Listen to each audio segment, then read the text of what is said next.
పేరు బసవ శ్రీనివాస్ అండి. మాది పిఠాపురం మండలం చిత్రాడ. నేను చిత్రాడ మాజీ సర్పంచ్ అండి. అలాగే ఇప్పుడు రామూర్తి గారి విగ్రహ ప్రతిష్ఠ జరిగింది. ఆయన మా పెద్దనాన్నగారండి. స్వతంత్రం వచ్చిన కాడి నుంచి 4 టర్ములు ఆయనే చేశారండి సర్పంచ్గానే. 4 టర్ములు చేసి 4 నాళ్ళు 16 ఎకరాల భూమి అమ్ముకున్నాడండి ఆయన. ఆ గుమ్మస్తాలు అప్పట్లో గుమ్మస్తాలు ఉండి పన్నులు వసూలు చేసి తినేస్తే డిపిఓ వచ్చి ఏది మీ 2 సంవత్సరాల నుంచి పన్నులు కట్టలేదండి అంటే 1 ఎకరం భూమి అమ్మేసి కట్టడం. ఏదా అంటే లేదు బాబు గారు అయిపోయిందని చెప్పడం. అయితే 4 టర్ములు చేసిన తర్వాత ఆయన 4 టర్ములు చేశారండి. మా బసవాళ్ళ పేరు చెప్పి చిత్రాల్లో స్వతంత్రం వచ్చిన తర్వాత మళ్ళీ ఆయనకంటే చిన్న అతను బసవ సూరిబాబు గారు మా చిన్న పెద్దనాన్నండి. ఆయన ఇందిరాగాంధీ టైంలో 11 సంవత్సరాలు చేశారండి. అది అయిన తర్వాత నేను టర్మ్ చేసామనుకోండి, వైస్ ప్రెసిడెంట్గా చేశాను. ఆయన చనిపోయినప్పుడు అండి ఆయనకి అందరికీ కూడా నిజంగా చెప్పాలంటే ఎలాగండి ఉరి శిక్ష పడినోడికి కూడా అప్పుడు పెద్ద మనిషి అంటే ఒక గౌరవం ఉండేదండి. ఇప్పుడులాగా పదవి కాదండి, అప్పుడు పెద్ద మనిషి అన్నట్టేనే గౌరవం ఉండేది. ఉరి శిక్ష పడిపోయిన వాళ్ళు కూడా ఇద్దరిని తప్పించేది, ఈయన రికమెండేషన్ తప్పును ఉరి శిక్ష కూడా తప్పించేది అని చెప్పుకుని కుల మతాలకు అతీతంగా మా ఊర్లో నిజంగా చెప్పాలంటే పబ్లిక్గా చెప్పకూడదండి ఈ విషయం. కోపులు అనేసరికి అందరికీ అన్ని జాతులకి కొంత ఈగా ఉంటుంది. కానీ రామూర్తి గారి విగ్రహం దగ్గరికి వచ్చేసరికి ప్రతి జాతి వాళ్ళు కూడా రామూర్తి గారి గురించి తెలిసిన వాళ్ళు దండం పెట్టుకుని వెళ్ళిపోరండి. చనిపోయినప్పుడు కూడా ఎవరి కాళ్ళే మా కుటుంబీకులు అయితే పెద్దలు, మా కుటుంబీకులు పెద్దలు ఎందుకులే విగ్రహాలు అనే దగ్గరికి వస్తే ఊర్లో పెద్దలందరూ కలిసి ఆయన విగ్రహం లేకపోతే కుదరదు అని పట్టుబట్టి మీరు లేకపోయినా మేము చేయించామని చేయించారండి. దొంగల హనుమంతు వాళ్ళునే అప్పుడు చేయించిన విగ్రహం ఇక్కడ పెట్టడం జరిగింది. రోడ్డు వైండింగ్ వచ్చే వరకు 2017 వరకు ఇక్కడే ఉందండి. అది కూడా కాగితాల కృష్ణ గారే చేశారు అప్పుడు. ఇప్పుడు కూడా మళ్ళీ ఆయన వాళ్ళ అబ్బాయి కామేశ్వరరావు గారు చేశారు. వాళ్ళకు కూడా చాలా ధన్యవాదాలు.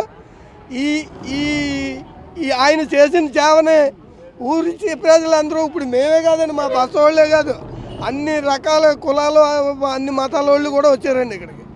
వాళ్ళందరికీ కూడా మా రామూర్తి పెద్దయ్య గారి మీద ఉన్న గౌరవంతో వచ్చిన వాళ్ళందరికీ, పెద్దలందరికీ, కుర్రోళ్ళందరికీ కూడా మీ సభాముఖంగా మీ మీడియా ముఖంగా కూడా ధన్యవాదాలు తెలుపుతున్నానండి.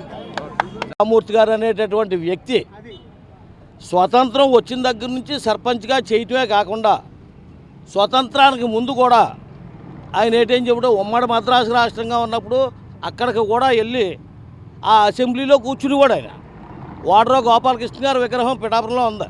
ఆయనకి శిష్యుడు కావడం వల్ల అక్కడికి వెళ్ళి కూడా ఆయన. అయితే సందర్భానుసారాన్ని బట్టి ఓట్ల మెజార్టీ కోసం కావాల్సి వచ్చినప్పుడు ఎమ్మెల్యేలను కూడా తీసుకెళ్తుంటారు ఢిల్లీ, వాళ్ళతో కూడా ఓటు వేయించుకుంటారు. ఢిల్లీ కూడా వెళ్ళి నెహ్రూ గారితో కలిసినటువంటి వ్యక్తి. నెహ్రూ గారితో కాకినాడ వచ్చి పిఆర్ కాలేజీలో నెహ్రూ గారిది మీటింగ్ పెట్టినప్పుడు పెత్తందారుడు గారు మనవడు కనుక ఈయనతో వేయితే బాగుంటుందని చెప్పేసి దండ ఆయనతో వేయించాడు. ఏం చేత ఆయన పంచికట్టు కట్టిన వాళ్ళు అంటే ఇష్టం నెహ్రూ గారికి, ఆ కారణం చేత. అయితే ఈయన చేసిన సేవల గురించి చెప్పాలి అనుకుంటే ఈయనకి కులం గురించి కానీ మతం గురించి కానీ పేదోడు లేదు అని చెప్పేకుంటే దరికుడు అనేటటువంటి విభేదం కానీ లేకుండా వ్యవహరించినటువంటి మనిషి. అందుచేత ఆ రోజు నుంచి ఈ రోజు వరకు ప్రజల హృదయాల్లో ఉండిపోయాడు. ఇది వరకు చేసినటువంటి విగ్రహం ఏదైతే ఉందో కుర్రోళ్ళందరూ కలిసి ఆయన విగ్రహం ఉండాలి, మన ఊరికి ఉపకారం చేసినటువంటి మనిషి, ప్రజలకు ఉపకారం చేసినటువంటి మనిషి అనేటటువంటి ఉద్దేశంతో ఇది వరకు చేయించినటువంటి విగ్రహం ఏదైతే ఉందో రోడ్ కట్టింగ్లో అది చితికిపోవటం వల్ల దాని స్థానంలో ఇప్పుడు మళ్ళీ ఆయన విగ్రహాన్ని కాగితాల కృష్ణ గారు పిఠాపురం ఆయన ఆ శిల్పి గారు తయారు చేసినటువంటి విగ్రహం ఏదైతే ఉందో అదే విగ్రహాన్ని ఈరోజు మళ్ళీ పునఃప్రతిష్ఠ చేయడం జరిగింది.